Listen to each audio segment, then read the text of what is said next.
Bonjour, aujourd'hui j'aimerais te parler d'un problème méthodologique concernant le débat sur l'existence de Jésus. Tout récemment, une vidéo a été publiée sur YouTube que plusieurs personnes m'ont envoyée par une jeune fille qui est, qui est docteur en histoire et qui a justement présenté quelques preuves de l'existence de Jésus.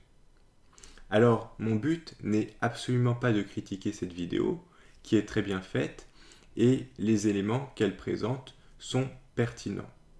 Néanmoins, il y a quand même, à mon avis, un problème méthodologique, et je le dis pas du tout contre elle, mais aussi par rapport à ma propre série de vidéos sur l'existence de Jésus, série que j'avais fait il y a plusieurs mois et que je reprendrai certainement à l'occasion. En fait, ce problème, il est très simple. C'est que dès lors que l'on parle de l'existence historique de Jésus, on a tendance souvent à aller directement vers les sources non chrétiennes. Et c'est exactement ce qu'a fait cette jeune fille dans cette vidéo, et ce que j'ai moi-même pu faire dans le passé. En fait, la vidéo dure à peu près 30 minutes, et je vais d'ailleurs te mettre le lien, je te la recommande. Elle pose la question de est-ce que Jésus a existé? Et pour savoir si elle a existé, tout de suite, elle va se tourner vers les sources non chrétiennes et toute la vidéo va être consacrée à ces sources non chrétiennes. Or, il me semble que c'est un problème méthodologique majeur. En fait, ce que sous-entend cette démarche, c'est que sur la question de l'existence de Jésus, les sources chrétiennes ne constitueraient pas une preuve fiable. Et c'est l'idée un peu populaire qui peut être diffusée. En fait, on comprend bien ce qu'il y a derrière. Comme les sources non chrétiennes sont faites par des chrétiens, elles ne sont pas neutres, donc elles ne peuvent pas servir à établir l'existence de Jésus. Or, cette idée est tout simplement contraire à toute la méthodologie historique. En fait, avec une telle idée, pratiquement toute l'histoire ancienne n'existerait en fait pas. Prenons par exemple des événements aussi importants que la guerre du Péloponnèse ou la guerre des Gaules. Comment les connaît-on? Par des livres. La guerre du Péloponnèse par le livre de Thucydide. La guerre des Gaules par le livre de Jules César. Mais qui était Thucydide et Jules César? Des gens qui ont justement participé à cette guerre, et donc qui étaient à ces guerres, et donc qui étaient justement forcément d'un côté. Si on appliquait le même résultat, le même raisonnement, eh bien il faudrait considérer qu'on ne peut pas utiliser ces livres pour faire l'histoire de la guerre du Péloponnèse ou pour faire l'histoire de la guerre des Gaules.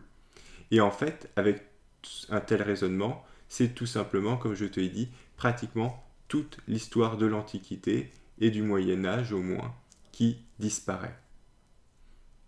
En fait, j'irai même plus loin. Une des premières choses que l'on m'a appris, et je crois même que c'était peut-être lors de ma première séance, mon premier cours magistral à l'université, c'est la distinction entre préhistoire, protohistoire et histoire.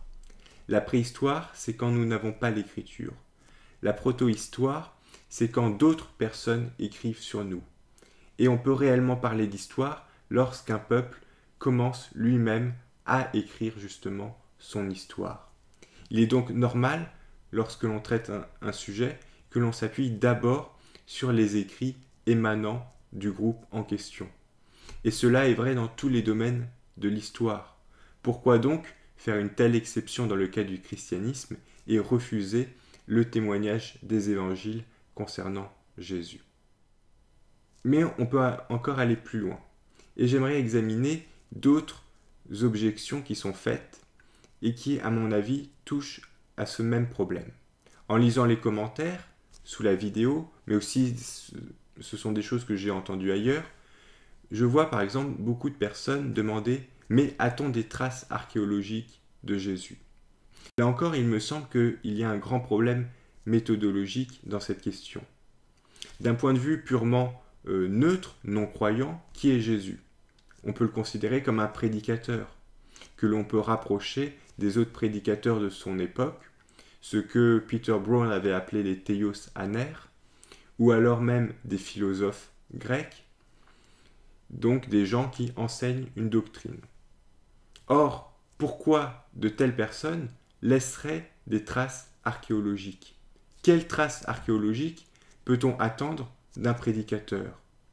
Cela ne veut pas dire qu'il ne peut pas y en avoir. On peut toujours retrouver par exemple un tombeau ou alors certaines inscriptions.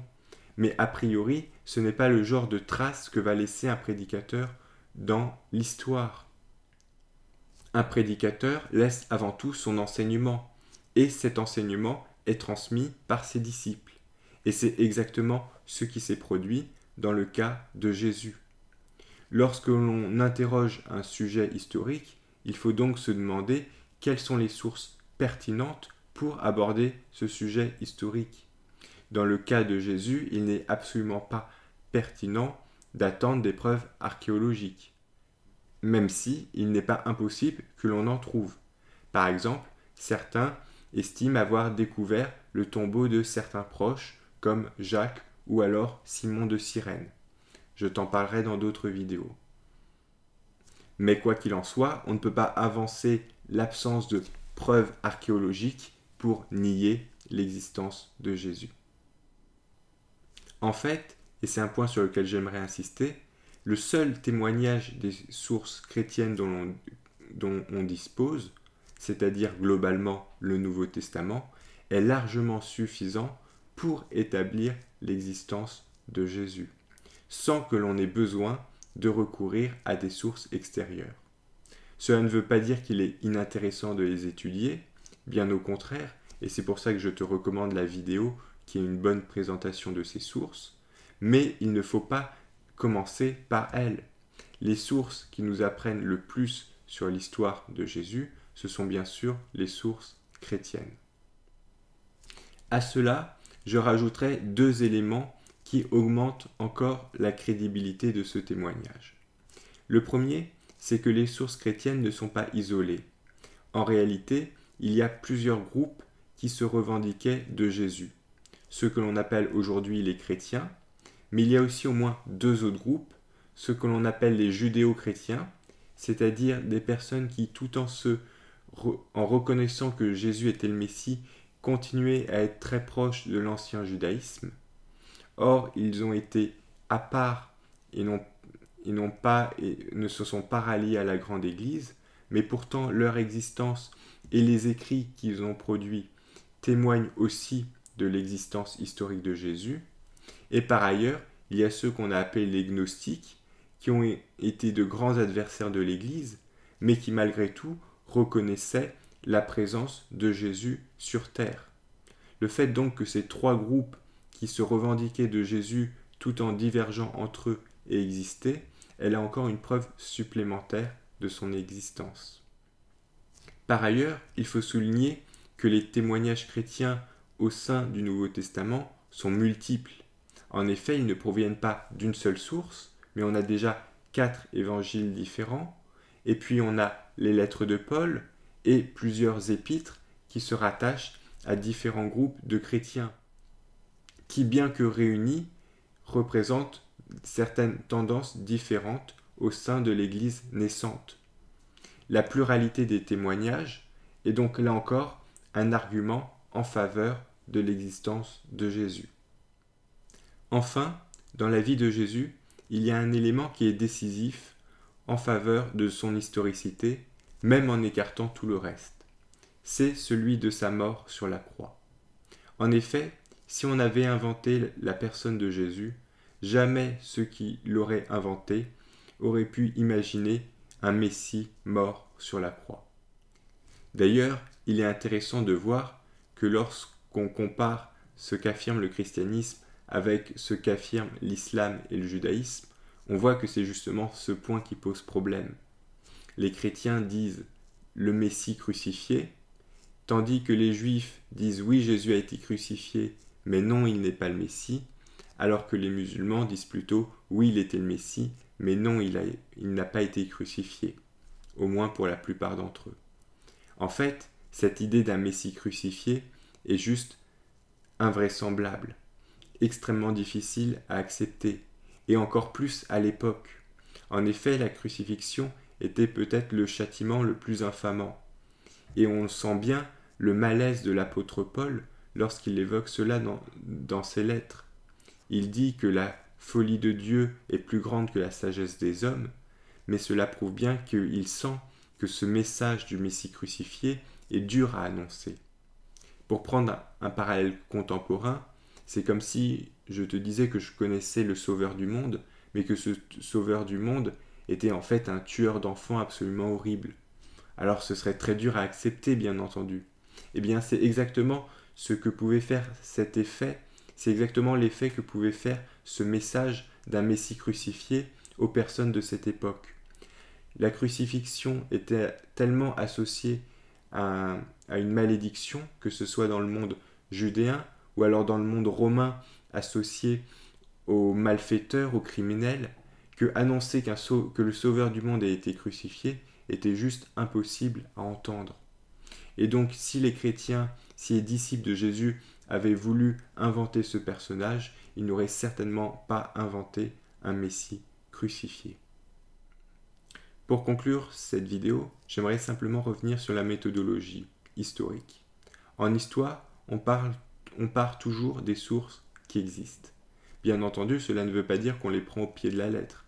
Au contraire, il faut les soumettre à la critique, c'est-à-dire notamment les comparer entre elles, examiner leur vraisemblance, etc. Mais on ne peut pas partir de nulle part. Par ailleurs, ce qui est considéré comme historiquement vrai est toujours ce qui paraît le plus probable à partir des données dont nous disposons. Or, imaginez qu'un groupe de personnes, pour une raison X ou Y, ait pu inventer de toutes pièces une personne nommée Jésus, et que dès les premières années de cette invention, de nombreuses personnes y aient cru, et que ces personnes qui aient inventé ce personnage ont été prêtes à mourir pour leur invention, est tout simplement invraisemblable d'un point de vue historique. Évidemment, certaines personnes pourront toujours soutenir le contraire, mais il faut bien comprendre alors qu'elles ne sont plus dans une démarche de recherche de la vérité, mais plutôt dans une démarche militante. En niant l'existence de Jésus, c'est bien sûr le christianisme en tant que doctrine, en tant que religion, qui est attaqué. Et d'ailleurs, ce n'est pas un hasard si les promoteurs de cette théorie de l'inexistence de Jésus sont souvent associés à du militantisme anti-chrétien ou anti-religieux. Voilà donc ce que je voulais partager avec toi sur cette question. Je te dis donc à bientôt pour une prochaine vidéo.